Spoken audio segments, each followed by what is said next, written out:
안녕하세요, 여러분. 오늘은 제가 최근에 읽은 책 5권을 리뷰하는 영상을 가지고 왔는데요. 지난 6월에는 최저 독서량을 찍고 7월에는 반대로 최고 독서량을 찍어서 이전에 올렸던 8월에 읽을 책 고르는 영상에서 말씀드렸다시피 이 기세를 몰아서 좀 부지런히 읽고 있어요. 그래서 오늘은 7월 말부터 8월 초까지 읽었던 책들 중에 영상에서 꼭 이야기해보고 싶은 책들을 골라왔습니다. 그럼 어떤 책들을 읽었는지 바로 보러 가시죠.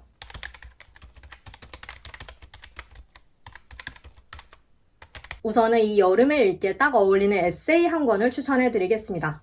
바로 이 책인데요. 정지 작가의 과일, 여름이 긴 것은 수박을 많이 먹으라는 뜻이다 라는 책이고 출판사는 세미콜론입니다. 세미콜론 띵 시리즈의 28번째 책이고요. 이 책은 7월 초에 북토크 들으러 합정에 갔다가 거기에 있는 땡스북스에서 산 책이었습니다. 마치 커다란 수박 한 통을 네모나게 작게 잘라서 냉장고에 넣어두고 틈틈이 꺼내 먹듯이 그렇게 읽었던 책인데요. 정지 작가님은 땅콩일기 시리즈를 통해서 많이들 알고 계실 것 같은데 이 책은 제목에서 알 수 있다시피 과일에 대한 에세이입니다. 작가님께서 과일을 굉장히 좋아하신다고 해요. 어렸을 때부터 정말 많이 먹으면서 자라왔고 성인이 되어서는 냉장고의 크기를 수박이 몇 통 들어가는지에 따라서 판단하고 그리고 이 책에 재미있는 비유가 하나 있는데 어느 날 집에 놀러온 친구가 과일이 이렇게 놓여있는 그릇을 보고 인터넷에서 본 오랑우탄 밥 같다 라고 하자 작가님께서는 내가 과일을 이렇게 좋아하는 것은 오랑우탄이어서 그랬구나 하는 깨달음을 얻었다고 합니다. 이렇게 오랑우탄에 빗댈 정도로 과일을 좋아하고 또 많이 드시는 작가님께서 과일과 관련된 에피소드, 과일과 함께하는 일상,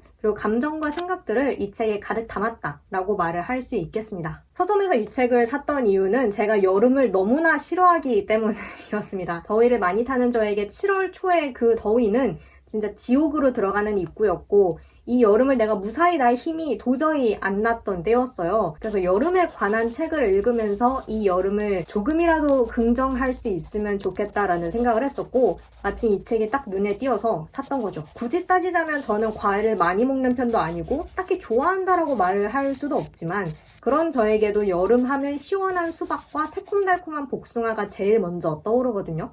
그만큼 여름은 과일을 먹는 계절처럼 느껴져서 이 책이 더욱 딱 시기에 맞게 제 눈앞에 나타났다 라는 생각을 했고 그리고 마침 구병모 작가님의 추천사가 딱 있어가지고 이 책은 반드시 읽으라는 하늘에 계시구나 해서 아주 기쁜 마음으로 이 책을 샀었죠. 과일은 쌀밥이나 한 끼 식사처럼 매일매일 우리가 필수적으로 먹는 먹을거리와는 조금 거리가 있잖아요. 그러니까 때로는 비싸서 못 먹기도 하고 껍질을 까거나 뒤처리하는 게 귀찮아서 안 먹기도 하고 그리고 정신없이 살다 보니까 그 과일이 나오는 철을 놓쳐서 못 먹고 지나치는 경우도 많죠. 하지만 그렇기 때문에 제철 과일을 꼬박꼬박 챙겨 먹는다는 것은 나를 위해 대접한다는 의미 같기도 하고 누군가에게 먹기 좋게 자른 과일을 내놓는다는 것은 그만큼 그 사람을 아낀다는 마음의 표현 같기도 합니다. 이 책에는 그런 마음들이 담겨 있습니다. 복잡한 마음을 맛있는 과일로 좀 달래기도 하고 친구에게 응원 대신 조린 사과 샌드위치를 조용히 건네기도 하고 아버지가 보낸 키위 10kg을 혼자 겨우겨우 다 먹고 완전히 질려버리기도 하고 가까운 누군가에게 올해 첫 수박 먹었니? 라는 과일 인사로 안부를 묻기도 하고 그냥 쓱 흘려보낼 수도 있는 일상의 순간들에 달고 싱그러운 과일들이 있으니까 더욱 소중하게 느껴지더라고요. 지금 먹고 있는 수박 한 조각을 조금 더 오래 음미해 보기도 하고 구병모 작가님께서 추천사에 오늘치 비타민을 잊지 말라고 상기시키는 책이라는 표현을 쓰셨는데 정말 그런 책입니다. 여러분도 이 여름 너무 덥고 지친다면 이 책을 읽으면서 일상의 당도를 조금 높여보시는 것도 좋을 것 같아요. 되게 작고 아담한 책이기 때문에 과일 먹을 때 좀 옆에서 같이 곁들여서 읽기도 좋고 카페에 들고 가서 과일 에이드나 과일 디저트를 놓고 같이 읽기도 좋고 그래서 이 책 제일 먼저 소개를 해드렸습니다. 이번에는 분위기를 확 바꿔서 서늘한 책 한 권을 소개해 보도록 하겠습니다. 바로 이 책인데요. 박민정 작가의 소설 호수와 암실입니다. 출판사는 북다이고요. 북다에서 나온 앙스트 시리즈의 첫 번째 책입니다. 7월 말에 이제 제가 오싹하고 재미있는 책 한 권 읽고 싶다 해가지고 알라딘에 들어가서 정말 샅샅이 뒤지고 다녔는데요. 그러다가 발견한 책이고 이 앙스트 시리즈 자체가 공포를 기반으로 한 장편소설 시리즈라고 합니다. 그리고 책 소개에도 유령처럼 우리 주위를 떠도는 좀처럼 소거되지 않는 언캐니한 목소리들로 인해 저주와 빙의로 가득 찬 오컬트적 세계가 되어버린 비정상적 일상의 풍경을 선연한 색채로 그려낸다 라는 표현이 있고 그러니 안 살 수가 없죠. 서연화라는 여성이 주인공인 소설인데요. 한 대학의 연구소에 소속된 고전문헌 연구자인 연화에게는 영원히 감추고 싶은 비밀이 있습니다. 어렸을 때 엄마의 성화로 인해서 어린이 모델 일을 했었는데 그때 한 촬영 스태프를 자기가 직접 차로 치어 죽여버렸다는 것. 그 일로 인해서 소년원에 들어가 지냈다는 것. 출소한 후로 연화는 자신의 과거와 사생활에 대해 함구하면서 살았고 늘 혼자인 삶을 살아왔는데요. 그런 연화의 곁에 나타나 친구가 된 인물이 제이라는 이름의 모델입니다. 제이는 한때는 그래도 꽤 잘 나갔지만 지금은 자신이 너무 나이가 많아졌다면서 항상 불안해하고 있고요. 그러던 어느 날 연화와 제이의 관계에 예상치 못한 인물이 끼어듭니다.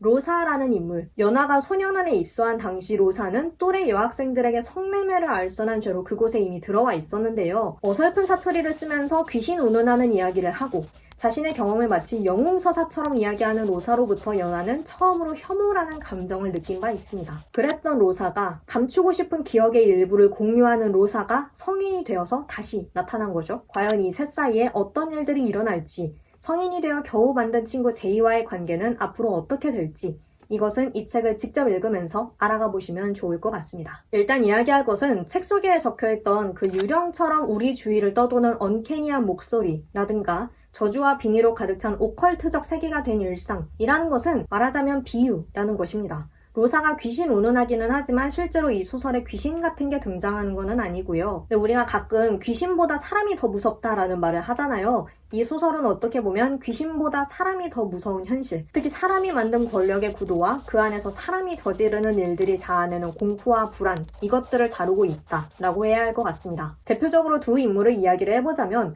우선 제이가 미성년인 19살 때 청바지만 입고 상체는 머리카락으로 가린 채 사진을 찍게 만들었던 이 소설에서는 턱수염이라고 부르는 사진작가가 있습니다. 당시 제이는 그 상태에서, 상의는 완전히 탈의한 상태에서 머리카락으로 가린 채 턱수염과 단둘이 컵라면을 먹어야 하는 상황에까지 놓였었는데요. 그때의 기억을 묻어두고 있던 제이는 턱수염이 최근에 한 인터뷰를 보고 이것을 고발해야 할지 말아야 할지 갈등하게 됩니다. 그리고 두 번째 인물은 역시 로사입니다.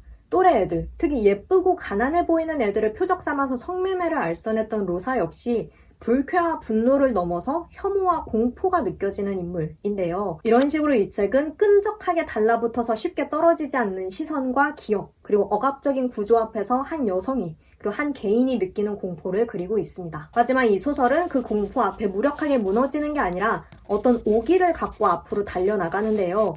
사실 초반에는 정말 정을 붙일 인물이 하나도 없는가 하면서 읽었거든요. 근데 결말에 가서는 이렇게 앞에 선 상대에게 악수를 건네고 싶었던 그런 이야기였고, 저는 이 책을 하루 만에 다 읽었거든요. 읽다 보면 이 인물들은 어떻게 되는지, 그리고 이 이야기는 어디까지 밀고 나가는지 이게 궁금해서 멈출 수가 없기 때문에 아마 여러분도 재미있게 그리고 섬뜩하게 읽으시리라 생각을 하고요. 저는 기대하는 마음으로 앙스트 시리즈의 다음 책도 한번 기다려 보겠습니다. 다음으로 이야기해볼 책도 역시 소설인데요. 역시 여름에 읽기에 어울리는 책이라는 생각이 듭니다. 바로 이 책, 장자샹 작가의 밤의 신이 내려온다 라는 책이고 출판사는 민음사입니다. 이 책은 민음사에서 영상 노출 의무 없이 보내주셨던 책이고요. 이 작품의 원제는 야관 순장으로 밤의 신이자 낮은 자들을 위한 신인 야관이 길 잃은 영혼들과 귀신들의 행렬을 데리고 밤 행차를 나선다는 의미를 담고 있다. 이런 소개가 있으면 일단 읽고 봐야 되는 거예요. 책 속에 민간신앙이나 신화, 귀신 이런 게 나오면 일단 제 심장은 막 세차게 뛰어버리거든요. 이 책을 쓴 장자샹 작가는 타이완 인디 록밴드의 보컬이자 리더라고 합니다. 그리고 이 소설을 출간하기 전에 먼저 동명의 앨범을 발매했다고 하는데요. 그 앨범과 이 소설이 같은 주제를 공유하고 있다 라고 보면 될 것 같습니다. 이 책의 표지도 그 앨범 커버의 이미지에서 가져온 것 같아요. 이 책은 작가의 유년 시절과 자신이 살았던 작은 마을의 풍광, 함께 살았던 이웃들에 대한 기억 등을 담아서 쓴 자전적 소설인데요. 어렸을 적 나는 이 마을에서 벗어나고 싶어하는 소년이었습니다. 그런 나에게는 저우메이 후이라는 친구가 있는데요. 저우메이 후이라는 이 소년은 마을 사람들로부터 야관불조의 화신으로 여겨지는데 귀신 같은 영적인 존재를 보는 능력이 있습니다. 그런데 이런 능력은 화자인 나에게도 있어서 어린 화자는 마을에서 길을 가다가 길에 문득 서 있는 그런 존재들을 보기도 하는데요. 그러니까 이들이 살았던 마을은 인간과 귀신이 함께 사는 공간이고 그것이 공포스럽거나 특별한 일이 아니라 일상의 일부였던 곳인 거죠. 타이완 사람들의 민간신앙과 그에 따른 여러 풍습이 이 책에도 자연스럽게 녹아져 들어가 있고, 근데 동시에 이 소설은 1947년에 타이완에서 벌어졌던 228 사건에 관한 이야기이기도 합니다. 타이완으로 도주해온 장제스와 국민당 세력의 억압과 그에 대한 시민들의 저항, 28,000명가량의 죽음과 이후 1959년부터 87년까지 이어진 계엄, 백색 테러. 저도 이 사건에 대해서는 전혀 몰랐기 때문에 책 소개를 참고해서 여러분께 아주 대략적으로만 말씀을 드린 건데요. 이런 배경 때문에 타이완 예술가가 타이완어로 예술을 한다는 것, 그리고 타이완어로 이 사건을 기록한다는 것은 더욱 뜻깊은 일이라고 합니다. 소설에 야관이라는 신이 굉장히 중요하게 등장하는데요. 이 책에서는 검은 도포 차림에 검은 비단을 두르고 손에는 빨간 등롱을 든 여신으로 묘사가 됩니다. 마을에는 어떤 문명 시스템이나 제도로서 공적으로 인정받는 신들도 있지만 야관처럼 그런 시스템 바깥의 신도 있다라고 하는데, 그래서 야관은 마찬가지로 그런 시스템이나 제도에서 소외되었거나 상처 입은 존재들, 특히 이 소설에서는 역사적으로 억압당하고 희생당한 영혼들을 달래고 또 그들을 인도하는 신인데요. 이런 배경과 내용을 먼저 숙지하고 이 책을 읽었는데 사실 처음에는 조금 혼란스러웠습니다. 왜냐하면 어떤 역사적 사건을 배경으로 한 소설이다 하면은 그 사건이 전면에 그려지거나 그에 대한 언급이 소설 초중반부터 분명하게 이루어지는 것을 예상을 하게 되잖아요. 근데 이 작품에서는 228 사건에 대한 이야기가 쉽게 안 나옵니다. 그리고 어린 나의 이야기도 어떤 기승전결의 흐름이 있거나 메인이 되는 줄거리 같은 게 있는 게 아니라 일상적인 모습과 소소한 에피소드들이 이렇게 쭉 이어지는 방식이거든요. 그리고 화자의 이야기 중간중간에 어떤 공적 기록들의 조각이 수시로 이렇게 삽입되어 있고, 그래서 처음에는 내가 뭔가 놓친 게 있나 라는 생각을 하면서 계속 읽었습니다. 안 그래도 이 타이완의 역사와 문화, 특히 민간신앙 관련된 부분은 더 낯설고 낯선 발음의 이름이랑 단어 외우는 것도 조금 벅찬데 내가 책 소개에서 읽었던 그 역사적인 사건에 대한 서술이 쉽게 안 나오니까 이 이야기의 전체적인 그림과 구조를 내가 어떻게 짜야 하지? 이게 좀 감이 안 잡혔던 거예요. 그런데 한 200쪽 정도? 이 책의 딱 3분의 2 지점 넘어가면서부터 뭔가 좀 갈피가 잡히더라고요. 역사적 사건에 대한 내용이 슬슬 나오기 때문이기도 하지만 그제서야 제가 깨달은 겁니다. 이 책은 일반적인 기승전결의 흐름으로 내용을 파악해서는 안 되는 책이구나. 말하자면 성인이 된 화자가 나의 머릿속에 문득문득 떠오르는 유년 시절 어떤 장면들, 이것들을 생각날 때마다 종이에 옮겨 적은 것, 그 기록을 읽듯이 읽어야 하는 그런 책이었습니다. 그렇게 중반까지는 좀 헤맸지만 3분의 2 넘어가는 지점부터 마치 험난한 고비를 넘고 완만한 오르막길을 오르듯이 소설을 읽고 또 제대로 감상할 수 있었는데요. 꿈도 아니고 환상도 아닌 무언가를 계속 목격하는 저우메이 후이의 기억, 죽은 이들의 혼을 이끌고 어디론가 향하는 야관과 또 그 행렬, 망고나무 위에 올라간 망자들과 그들의 이름을 외치는 가족들, 그리고 소설에서 얼핏 스치듯이 언급됐던 루 선생과 그의 아내 이야기까지 마침내 다다른 결말의 정상에서 내려다보니 이 소설은 정말 기이하고 독특하면서 분주한 광경이었고 동시에 아름답고 예술적인 방식의 애도였습니다. 그간 여러 정치적인 억압 때문에 공식 역사에 기록되지 못하고 배제되었던 민간의 이야기, 풍습, 신앙, 소외된 자들의 목소리를 잊히지 않게 기록한 작업이거든요. 특히 과거에 사용이 금지되었던 타이완어로 창작을 했다라는 점에서 더더욱, 그래서 아마 소설을 처음으로 돌아가서 다시 읽게 된다면 좀 더 많은 것들이 와닿을 것 같습니다. 그리고 이 소설을 읽으실 분들은 장자샹 작가가 속한 그 밴드가 만든 노래를 꼭 같이 들어보시기를 권합니다. 같은 세계관을 공유하고 있고 또 뮤직비디오들이 있어가지고 머릿속에 잘 안 그려졌던 이 소설 속의 장면이나 풍습 같은 거를 딱 볼 수가 있거든요. 가사도 너무나 시적이고, 저는 타이완어를 모르니까 화면에 뜨는 자막을 하나하나 캡처해서 팝하고에 돌리는 방식으로 꾸역꾸역 읽었는데 민음사 채널에 뮤직비디오 번역 버전이 딱 올라와 있더라고요. 그래서 약간 허탈했는데 아무튼 그 중에 저는 나한이라는 곡이 정말 마음에 와닿았고, 이 책을 다 읽고 나서 저는 그 노래를 듣고 또 뮤직비디오를 봤는데 그 어떤 감정이 이렇게 증폭되는 느낌이었습니다. 저는 요즘 다운받아서 맨날 듣고 있어요. 이 책 때문이 아니더라도 그냥 그 곡 자체가 너무나 좋아서 저의 요즘 플레이리스트 최상단에 올라와 있고 제가 아래 더보기란에 링크 다 남겨드릴게요. 소개가 조금 길어졌는데 저처럼 흥미진진한 귀신 이야기가 펼쳐지려나 하고 펼쳤다가 좀 아리송해지는 분들이 계실 수도 있을 것 같아서 그분들께 약간의 힌트를 드리고자 이렇게 이야기를 해봤고요. 초반에 혼란함에 흔들리지 않고 계속 읽기를 너무나 잘했던 책이다 라고 생각을 하고 있습니다. 무더운 여름밤, 어디선가 불어오는 바람에 흔들리는 풀숲과 저 멀리 보이는 흐릿한 형체, 목덜미가 서늘해지는 찰나의 순간이 떠오르는 소설이었고요. 여러분께서도 꼭 읽어보시기를 추천을 드릴게요. 그리고 책 표지가 너무나 멋있습니다. 다음으로는 인터뷰집을 한 권 소개해 볼게요. 이 책은 8월에 읽을 책 고르는 영상에서 이제 8월에 읽을 거다라고 골랐던 책인데 바로 이 책입니다. 희정 작가가 쓰고 최영락 작가가 사진을 찍은 베테랑의 몸이라는 책이고 출판사는 한겨레 출판입니다. 일의 흔적까지 자신이 된 이들에 대하여 라는 부제가 말해주고 있다시피 이 책은 한 분야에서 오랫동안 일해온 베테랑들, 그들의 일과 삶, 그리고 몸에 대해 담은 책입니다. 세공사, 조리사, 안마사, 세신사, 수어통역사, 식자공 등 정말 다양한 분야의 베테랑들이 인터뷰에 참여를 하셨고요. 보통 이렇게 일에 대한 책을 읽을 때면 평소에 자주 접하지 못한 분야의 일에 더 관심이 가기 마련이고 어떤 일을 어떻게 하는지, 그리고 평소에 어떤 가치관을 가지고 일을 하는지 이런 것들이 궁금해지잖아요. 물론 이 책에도 세공사나 조산사, 마필관리사, 식자공 등 제가 일상에서 자주 보지 못했던 분들의 이야기가 많이 실려 있습니다. 그리고 베테랑의 정의에 대한 이분들의 생각, 일을 대하는 태도도 하나하나 너무나 인상적이었고 그런데 이 책을 읽으면서 유독 주목하게 되었던 것은 이들의 몸이었습니다. 물론 이 책의 제목 자체가 베테랑의 몸이기도 하고 또 글 중간중간에 몸과 자세에 대한 서술이 나오기도 하고 이 책에 담긴 일들이 사무직이 아니라 주로 몸을 적극적으로 사용해서 하는 일들이기 때문에 그렇기도 하겠지만 이 책을 읽으면서 일하는 몸이라는 것에 대해서 정말 많이 생각을 하게 됐어요.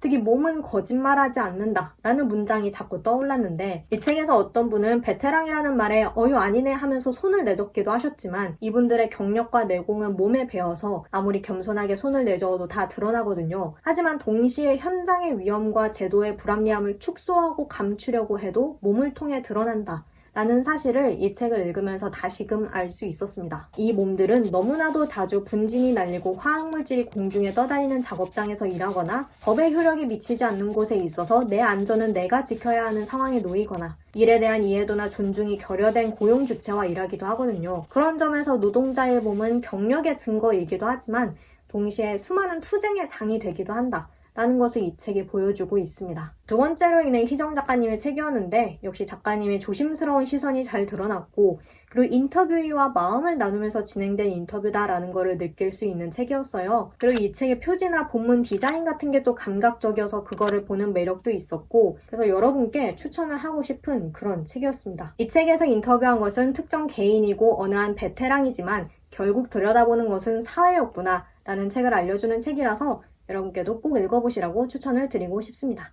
네, 그래서 이 책 읽었고요. 마지막으로 소개하고 싶은 책은 다시 소설로 넘어와서 바로 이 책입니다. 성혜령 작가의 산으로 가는 이야기, 출판사는 자음과 모음이고요. 자음과 모음 트리플 시리즈 중에 한 권입니다. 이 책에는 귀환과 꿈속의 살인, 원경 이렇게 3편의 단편과 작가님의 짧은 에세이 1편 그리고 오은교 평론가님의 해설이 실려 있는데요. 제목이 산으로 가는 이야기 있잖아요. 이 제목대로 3편의 소설 속 인물들은 모두 산으로 갑니다. 진짜 말 그대로 산으로. 단편 분량이라서 각 단편에 어떤 인물이 나오고 또 무엇에 관한 작품인지 간단하게만 이야기를 하자면 우선 첫 번째 귀화는 수임이라는 여성의 아들 하진이 차에 치여서 오랫동안 혼수 상태에 빠지는 것으로 시작하는데요. 오랜 시간이 흘러 깬 하진은 놀랍게도 꿈속에서 고모와 놀았다 라고 말을 하고 또 종종 고모의 말을 옮겨서 전합니다. 문제는 이 고모가 그러니까 남편의 여동생이 하진이 태어나기도 전에 실종되어 버린 인물이라는 거죠. 그러니까 이 아들은 자신이 만난 적도 없는 고모의 말을 자꾸 대신 전하고 있는 거예요. 두 번째 소설 꿈속의 살인의 화자 나는 누군가를 죽이는 꿈을 꾼 뒤 얼마 안가 실제로 그 사람이 스스로 죽어버리는 일을 2번 정도 겪은 인물입니다. 그런데 어느 날 이 화자는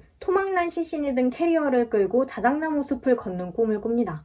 그 안에서 나온 것은 금반지를 낀 손. 화자의 엄마는 남편이 바람을 피고 집을 나간 후로도 결혼 반지를 계속 끼고 있던 사람이었는데요. 꿈속에서 화자는 생각을 합니다. 내가 기어이 엄마를 죽이고 말았구나. 그리고 이 꿈은 또 하나의 불길한 미래를 떠올리게 만들죠. 마지막 소설 원경은 신우라는 남자의 이야기입니다. 신우는 여자친구인 원경과 4년을 만났다가 헤어졌는데요. 원경은 신우의 신경을 거슬리게 하지 않고 늘 적당하게 잘 맞춰주는 여자친구였는데 어느 날 원경이 유방암이 어머니 쪽 집안 내력이다 라고 말을 한 거예요. 그 말을 들은 신호는 결혼 후에 원경이 암에 걸리는 상상을 하면서 그러니까 걸린 것도 아니고 원경이 걸리는 상상을 하면서 이별을 통보합니다. 그런데 그런 신호가 어느 날 예후가 좋지 않은 암에 스스로 걸리게 돼요. 검사 후에 병원에서 돌아온 신호는 원경에게 문자를 보냅니다.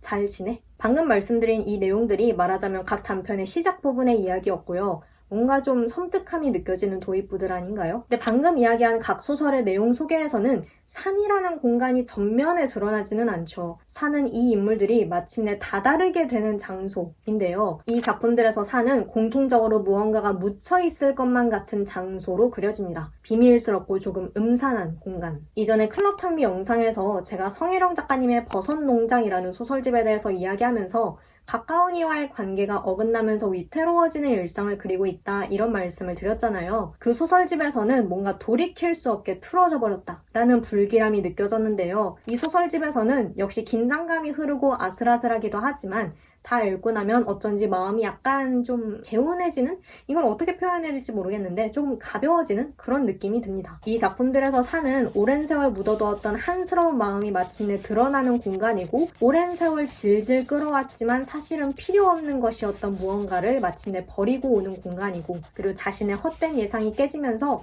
마침내 어떤 깨달음을 얻게 되는 공간이거든요. 그러니까 이 소설들에서 산은 마침내 무언가를 하는 곳, 소설 속 인물들, 특히 여성 인물들의 도착지이자 새로운 삶의 전환점으로 그려지는 거죠. 단편 분량이라서 이게 감춰져 있던 것들이 차츰차츰 드러나는 매력이 있는 이야기들이라서 제가 더 자세하게 설명을 해드릴 수는 없지만 삶과 죽음의 경계에서 펼쳐지는 서스펜스 속에서도 어떤 묘한 쾌감과 약간의 안도감 같은 게 느껴지는 그런 이야기들이었습니다. 이 더운 여름에 차가운 에어컨 바람을 맞으면서 읽기에 딱 어울리는 약간 오소소해지는 그런 소설집이었습니다. 저도 이 책 한 권 가볍게 들고 카페에 가서 읽었는데 각 소설의 도입부부터 정말 확 빨려들어가지고 더위를 잊고 숨가쁘게 읽었거든요.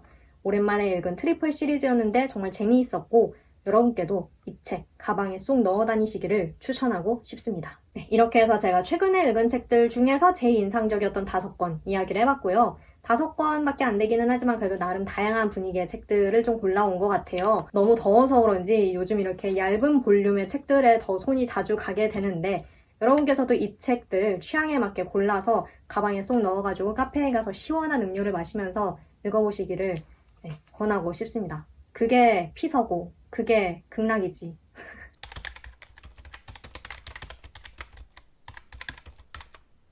지난 영상에서 고른 책들도 부지런히 읽기 시작했는데 먼저 읽은 이 책들이 책상 옆에 쌓여있는 게 너무 신경 쓰이는 거예요. 얼른 이야기를 해야 되는데 얼른 영상을 찍어야 하는데 하고 그만큼 정말 빨리 이야기를 하고 싶었던 책들이고 특히 이번에는 이 무더운 여름에 읽기에 어울리는 책들 제 나름대로 의미를 부여해 본다면 그런 책들이 많았던 터라서 이제 영상을 찍게 돼서 마음이 편합니다. 이 책들 꼭 체크해 보셨으면 좋겠고요. 그럼 저는 또 다른 책들을 읽으러 가보도록 하겠습니다. 오늘도 영상 봐주셔서 정말 감사하고 우리는 다음 영상에서 다시 만나요. 빠이!